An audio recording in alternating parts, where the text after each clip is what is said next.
Bagaimana Pak dan Ibu? Masih semangat kan? Setelah kita tadi bersama-sama men-stressing materi modul 2.2 pembelajaran sosial emosional dari apa yang Ibu Bapak pelajari di alur sebelumnya, terutama sekali di eksplorasi konsep. Nah, sekarang saya akan mencoba untuk mengajak Ibu Bapak berdiskusi tentang pertanyaan yang Ibu Bapak tuliskan di LMS. Tentu di ruang elaborasi pemahaman ini adalah menjadi catatan kita bersama untuk memberikan masukan, arahan, ataukah info memperdalam kaitannya dengan materi modul 2.2 melalui pertanyaan-pertanyaan yang Ibu Bapak telah tuliskan di LMS. Nah, kita mulai dari pertanyaan yang pertama Ibu Bapak. Di sana Ibu Bapak tuliskan seperti ini. Di dalam setiap pembelajaran, apakah harus selalu memunculkan pembelajaran sosial emosional? Bapak dan Ibu sekalian yang saya hormati, sebaiknya memang kompetensi sosial emosional itu diintegrasikan pada setiap pembelajaran. Walaupun mungkin secara eksplisit tidak selalu dimunculkan atau diperlihatkan, kan begitu, dari proses perencanaan persiapan yang Ibu Bapak susun, baik melalui modul ajar maukah mungkin RPP, modul ajar di era kurikulum merdeka ataukah RPP di era kurikulum 2013.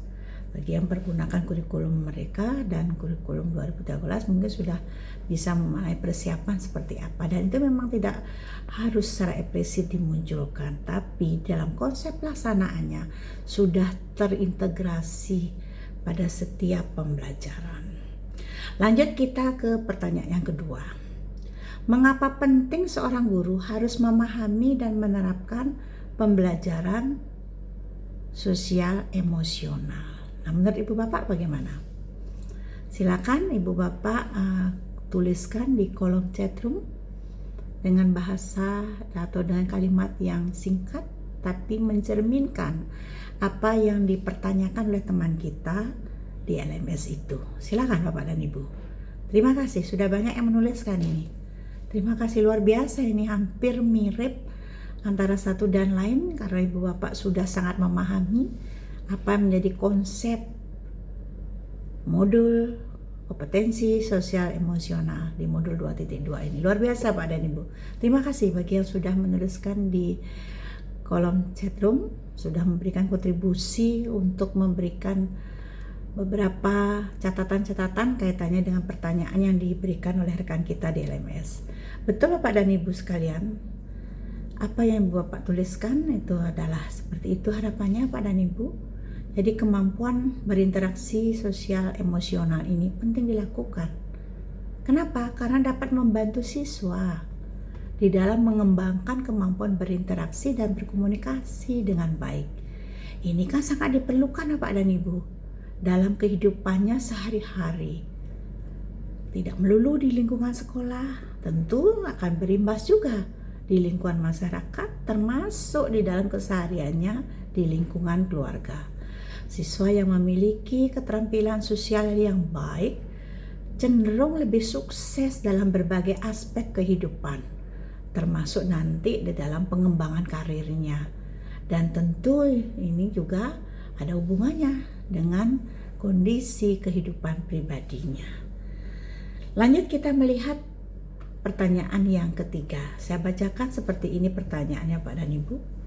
Saya sangat senang mempelajari materi KSI ini. Ini pertanyaannya seperti itu. Jadi dia mulai dengan kalimat dia senang mempelajari. Pertanyaan saya, agar murid memiliki keterampilan sosial emosional yang sesuai harapan kita atau sangat baik, seberapa seringkah dalam seminggu guru harus memberikan pembelajaran sosial emosional itu? Menurut Ibu Bapak, seberapa seringkah dalam seminggu? Coba ditulis di kolom chat room, sering ataukah tidak, selalu ataukah tidak. Nah, dalam seminggu silakan dituliskan. Iya, terima kasih. Luar biasa ini. Semuanya menyatakan sering, selalu. Luar biasa ini Bapak dan Ibu. Terima kasih atas kontribusi yang luar biasa di chatroom. Memang kalau kita melihat dari konsep pembelajaran sosial emosional, pembatasan masalah waktu dalam penerapan keberhasilan KSE, kompetensi sosial emosional, kan tidak bisa dibatasi waktunya ataukah ditentukan, kan begitu. Karena apa yang diharapkan di dalam kompetensi sosial emosional itu menjadi bagian yang terpisahkan dari pembentukan karakter siswa sesuai dengan apa yang jadi harapan.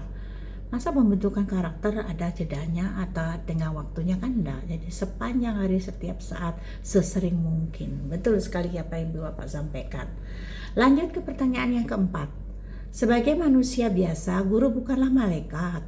Bagaimana strategi kita jika kita berada pada kasus Pak Eling? Nah, gimana Bapak dan Ibu? Sudah semua membaca kasus Pak Eling yang ada di LMS? Terima kasih. Silakan tuliskan di kolom chatroom. Sudah apa belum? Waduh, luar biasa ini, berarti sudah semua.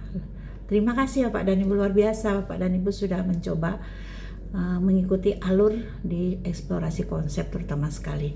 Nah, kalau kita lihat Bapak dan Ibu, apa yang diperlukan dari KSE itu adalah bagaimana kita memunculkan sebuah penyelesaian masalah tidak berdasarkan emosi. Jadi kasus Pak Eling itu kan lebih banyak nuansanya ke arah ya dilema etika. Dan kita bersama-sama memahami sejauh mana yang harus kita ketahui kaitannya dengan dilema etika. Sehingga nantinya pada waktu pengambilan keputusan itu dengan kasus seperti yang kita ketahui bersama, sesuai dengan kasus Pak Eling itu tepat sasarannya, bukan karena didasari oleh emosi semata. Nah, kita selanjutnya ke pertanyaan terakhir. Di sini dipertanyakan ada 5 kompetensi sosial emosional.